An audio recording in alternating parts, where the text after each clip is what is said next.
everybody, welcome back to another episode of Fix Your BS, where the podcast where we dive deep into the belief systems that shape our lives and hold us back from achieving our dreams. I'm your host, Dr. Greg Pursley, also known as Dr. G, and in each episode, we'll explore powerful conversations with successful individuals in business, money, relationships, health, and personal growth. Join us as we unpack their journeys, challenge limiting beliefs, and discover practical insights to help you build your dream life on your terms. It is time to fix your BS and unlock your full potential. Today, I have an absolutely amazing treat for you guys. We have Dave Meltzer, and if you don't know who Dave Meltzer is you do not know anything about anything. He is the man. He is the chairman of the Napoleon Hill Institute. Obviously, you've heard me talk about Napoleon Hill quite a bit. He's also formerly served as the CEO of the renowned Lee Steinberg Sports and Entertainment Agency. And if you didn't know, that was the inspiration for the movie Jerry Maguire. This guy is a globally recognized entrepreneur, investor, and top business coach. I've developed a great relationship with him over the last couple of years. We've done some amazing things, and I would say he is probably one of the most connected, if not the most connected person I've ever met. But give it up for my friend, my peer, my mentor, Dave Meltzer. Thanks for being here, Dave. Thank you, Dr. G, and it's great to see you again. And I've kept my eye on the progress that you've made, and congratulations to start off. Thanks for having me on the show. Absolutely, man. I really am so happy that you were able to take some time for this, because I wanted to talk to you mostly about relationships. One of the things that I've watched you do masterfully, which is include other people and tell their stories and connect with them in a way that very few people can do. And we have a little bit of time today, obviously pretty short period of time. So I want to dive right into that and just talk a lot about relationships. And I also want to talk a lot about this new role that you're in with the Napoleon Hill as the chairman, and what that means and what Napoleon Hill means to you. And so let's dive into this. Let's talk about relationships and why you're so good at those, and what are your strategies and tactics that you put in place for that? Well, first, it's prioritizing relationships relative to time. And so we have to have non-negotiable relationships that we pay attention and give attention to every single day with a minimum amount of time. So let me use my three daughters. I have three daughters and a son. My three daughters are in their 20s. I give them a minimum of 2 minutes a day every day of my life. Now, 2 minutes a day may not sound like a lot, but number one, it's minimum. Two, if you know 20-year-olds, they don't want to spend more than 2 minutes a day, usually with you. But three, the part that most people don't understand, especially when it comes to relationships, is 2 minutes a day is worth 2 hours on a Saturday. When you're consistently touching and communicating and staying up to date, it doesn't take very long. In fact, I give my mom, who's most relative to me, a minimum of 1 minute a day because I know what's important to her. She needs to know 4 things about me. 1, I'm happy. 2, I'm healthy. 3, I love her. And 4, I appreciate her. So I take an extra minute a day, minimum, sometimes way more, but a minimum, and that's worth hours on a weekend, and it's much more efficient. And so the first thing is, where are those non-negotiable relationships that you're going to stay with no matter what the circumstances of the day? Which is exactly what leads me to the other thing that I'm really good at, which is, according to the circumstances of the day, who is most relative to me? Meaning, who can I help and who can help me? And that's how I formulate relativity. And so I have all of these people, and I use the circumstances of the day to make sure that those people that may not be as relative have association or feed me as much as my kids and my mom. But now I'm using the circumstances of the day and a criteria of who I can help and who can help me according to the circumstances of the day in order to facilitate utilizing my relationships to provide value. Because remember, value only is derived in 2 ways: giving people what they like, or taking away some, if not all, of what they don't like. And so when we derive our relationships from who we can help and who can help us, it's the fastest way to get to where we want to be. But in order to get to where we want to be or better, you better take into account the circumstances of the day. the weather, the fires, the interest rates, because, I may have the best relationship with a mortgage guy, but if mortgage rates are 10%, that's not too relative today. And I can't help that person too much or know people that can help them, or they can't help me too much because I'm not willing to take a mortgage at 10%. Now, if in the far chance that I run into someone that wants a mortgage, according to the circumstances of the day, the person wanting that mortgage, I'll call the 10% mortgage guy. So I have actually systematically created a framework to maximize the relativity of people, the associations I have with those people, and how much I can feed them or they can feed me according to the circumstances of the day. Outside, I never prioritize the negotiable relationships with the non-negotiable, my wife, my kids, my mom. That's awesome, man. That right there was that was like 3 minutes of greatness right there. Like, you could live your entire life on that phrase or that statement that you just made over that few minutes. I mean, seriously. So I love the idea. So one of the things that I ran into, and I love what you said, you systematically created a prioritization schedule or something to prioritize. I love that. Something I ran into was overwhelm of connections, overwhelm of people that wanted something from me, or that, I didn't know what they did want, or I couldn't give them something because I didn't know. I wanted to connect them with somebody, but like, who was it? So how did you do that? Like, how did that come about? It's so funny, right? Because the antidote to feeling overwhelmed or procrastinating, which is the two things that mostly get in the way of people, especially entrepreneurs, they feel overwhelmed because they live in abundance. Like you, Dr. G, you live in abundance, so you have more than enough people that need help and more than enough people you can help. Mm-hmm. And literally, if you learn a prioritization system, prioritization is the antidote to feeling overwhelmed. Meaning, if you know what to do now and you know what to do next, it's impossible to procrastinate, and you know how to prioritize what to do now and what to do next. And we only can do that if we know what we want and its relativity to who we can help and who can help us. Now we figure out, according to how much time that we have planned or unplanned, paid for or unpaid for, to spend on the prioritization of who can we help. One other nuance within the context of this prioritization that I'm really good at is understanding I want to help everyone, make a lot of money, help a lot of people, and have a lot of fun. I created buckets by looking at the clues of all the people in my life, the patterns of all the people in my life, and allowing them to have choices. So according to the people that require, and I have millions, as you know now, that ask me for help, I have the free bucket, I have a group bucket, I have a one-on-one personal bucket, and a one-on-many business advisory bucket. So I can quickly assess, how can I be of service or value? See, the two things I'm trying to assess at all time in that value perspective of giving what you like or taking away what you don't like is, would it help you if, or do you know anyone that could help me? Because that satisfies that rule. So for me, very quickly, hey, what are you doing today pertaining to what you're interested in, subject matter, topic, or expertise? And I ask, would it help you if you came to my free meetup? Would it help you if we had the group? I have a private networking group with thousands of people that are here to buy from each other and sell for each other. Would it help you if I work with you one-on-one? I have a wait list for that. Or would it help if I work with your organization or corporation in this manner?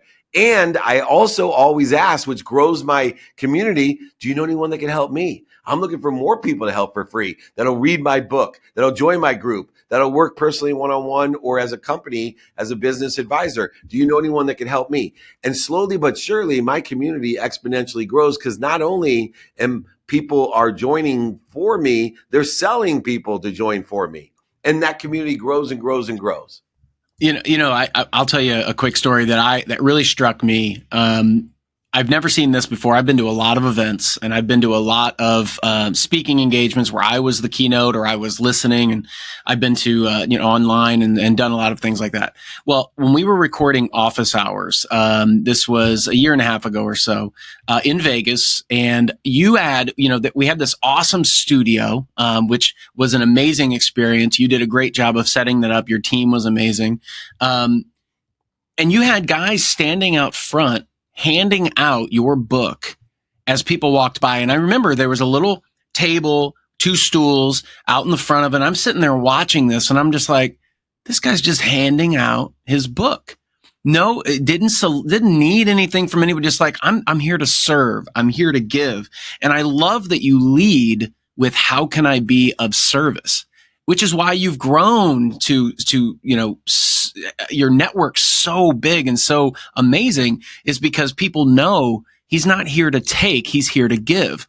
And that's so hard for so many people. So how do you lead with that service without the expectation to get? It's so funny you said that because it was learned later on in life. Obviously, I lost everything 18 years ago, over $100 million. And I used to give to get. And that's a very scarce thing. It makes giving a negotiation or a trade. So if you're not sure you're going to get back, right? We're giving to get. You're not going to stand in the lobby of the Wynn Hotel in front of your studio just giving books out. Now, I believe the more you give, the more you receive, but I also believe there's some nuances that I've learned and I help to empower people with. Number one, you have to receive more than you give, or eventually you're not going to have anything to give. So our teachers, our first responders, all of these kind and generous people that think that it's automatic, that they give everything and more is going to come back to them. That's not true. So we need to make sure that we give more, and then we elevate our awareness with faith that we're given more. And the problem is people aren't aware because the evidence isn't always obvious, or the evidence may be contrary when we give, that we're going to get something back, or we're going to end up where we want to be or better, is another example. So you got to have faith that, okay, I'm giving, but the evidence says nothing's going to come back and I'm not going to get to where I want to be. So I got to have faith that there's something bigger than me, something infinite that's protecting me, promoting me, loving me, and perfecting me, not punishing me. Because too many people would feel punished when the evidence is not there or contrary to the actions or behaviors of giving. So I call it, the more we give, the more we're given. But you got to use gratitude and forgiveness to elevate your awareness to all that we're given. So when I lost everything, had to tell my mom that I lost everything, including her home, which was the only reason I wanted to be rich, lost over $100 million. It took a lot of gratitude and forgiveness for me to realize that circumstance was one giving me more than punishing me. That it actually was putting me in a better place because I had some lessons to learn. And but for me doing that, I probably would be divorced and or most likely dead. And so, yes, it took me a little time to garner the gratitude and forgiveness to figure out how something that traumatic could be protecting me, promoting me, loving and perfecting me, not punish me. The third component is we got to learn to receive more. How many people, Greg, and these people, you might be one, they don't feel good about receiving. Now, I changed that around. I said, then you have no faith. There's more than enough of everything. Because if you knew there was more than enough of everything, you definitely would feel, number one, good about receiving. But two, you would feel good about receiving even if you didn't have that faith, because you love to give. And why do we cheat so many people from feeling good or great when they offer to give us something and we're like, no, it's okay? Why would you do that when you know how good it feels when you're like, hey, can I get you that? Can I pay for that? Can I open this door? Right? Why would we deny the goodness that exists? And then finally, my last action of faith, ask for more. When I want something, Greg, I picture me and you, say you were the person that I wanted to ask for more from. So when I say to you, man, can you help me? I'm looking to grow my private networking group, more people like you that want to help each other and know people that can help each other. Can you help me, introduce me to more people to join my group? You know what I do? I shut my eyes and think of all the people in the world that we can help together. And I'm like, shit, well, there's more than enough people. Why, if I want a Ferrari, I picture 10 Ferraris and be like, Greg, can I buy your Ferrari from you? I only have this much right now. I picture 10 Ferraris, more than enough Ferraris for you. And so that's the faith that I have. Here's the formula. When you give more, you're given more. When you're given more, you receive more. When you ask for more, you end up with more than more. Now you can give more than more, be given more than more, receive more than more, ask for more than more than more. And when I'm 81, I'm going to have more than enough of everything for everyone, instead of my mom, who is so much more generous and kind than I am, but she's always given everything and never felt good receiving or asking for more. So now she's lived in a zero-sum game and has nothing to give. Mm-hmm. I think that's, first of all, that's an enlightened statement. Enlightened, like we talk about gratitude, appreciation, and being grateful for the events in our lives, even the negative events, because like you said, you learn something from an event that would have probably crushed a lot of people. I know a lot of people that were crushed by very, much lesser events or an issue that they ran into. And it's taking that, instead of being a victim in that moment, it's saying, how can I learn and grow from this? What was the experience, and how can I be better because of this thing? Not I'm bad because of this thing, or I'm, lesser than because of this thing. And I talk about that a lot, looking back at your life, looking at events and reframing them, repicturing them. What was it trying to teach you? So you're appreciative and grateful for that. And that's one of the things that I love listening to you talk about. You're so passionate about it, but that formula you just talked about, people can dive into that and practice it until it becomes who they are. And so how would somebody do that? How would they practice that to become that person that accepts it and receives it? For me. So I created 5 daily practices to do that. And I send it to everyone for free, as you know, david@dmeltzer.com. Just understand, I will send you the template, the exercise, and the guide on the infinite loop of giving. And there's 5 daily practices that take into account the what, the who, the how, the now, and applying our why according to the circumstances of the day, non-negotiable, negotiable behaviors, and aligning the one thing that limits our future that most people overlook, which is the meaning of the past. And so you need to align the meaning of the failures, setbacks, mistakes, successes, defining moments, historical relevances that you usually utilize to stop you from getting to where you want to be or better. Instead, I teach you to use the 5 daily practices of the what, that who, the how, the now, and applying the why in order to effectuate within the circumstances of the day, negotiable, non-negotiable behaviors, taking into account the meaning to expand your imagination, to expand your self-image, because there's one thing I do know, and I don't need to be a doctor to know it, you'll never overachieve your own self-image. And so if I can create less limitations, we're able to do it. In fact, that's why, as we kind of finish up, why I got involved with Napoleon Hill Institute, why I'm the chairman of Napoleon Hill Institute, why I'm so passionate about Napoleon Hill, is that Napoleon Hill was the seminal personal development master, the mind, the body, and the soul. What the mind can conceive, the body can achieve. And whether it's Think and Grow Rich, Outwitting the Devil, How to Sell Through Life, or the 17 Laws of Success, almost every successful entrepreneur was impacted by Napoleon Hill's works. And so considering how my understanding of business and content exists today in a more modern fashion, by having guys like David Meltzer and Dr. Greg Pursley doing podcasts and creating media together on Riverside, I think I can amplify and reinvigorate to the youngest generations out there in the way they like to feed off of great ideas. I think I can help as chairman to make sure that Napoleon Hill and all of his great work continues to have the impact that it had over the last 100 years. And I'm really looking forward to take it to the next 100 years and hand it off to someone smarter than me to do the same. So super excited about that opportunity. Anyone that wants to get involved, if you want the daily practices, if you want my book, please reach out to me, david@dmeltzer.com. And we have all the links down below, all your social media, your website as well. So everybody click on those links. Dave has been a major influence in my life, in not just connecting me with other people, but in the positive mindset aspect as well. He's a really great example of somebody to follow, to learn about yourself, to follow some practices to where you can grow individually. And I'm appreciative and grateful more than you'll ever know, Dave. Really appreciate you. Thank you so much for being here. And I look forward to seeing what you're going to do with the Napoleon Hill Foundation as well. Well, we're going to do it with you, Greg. So we appreciate you. Thanks. This is a great show. And thank you, everyone, for following Dr. Greg Pursley as well. Remember, be kind to your future self and do good deeds. It's been a pleasure. Thanks so much. Thank you, everybody, for tuning into this episode of Fix Your BS, where BS stands for belief systems. I hope you've gained valuable insights and inspiration to challenge your own belief systems.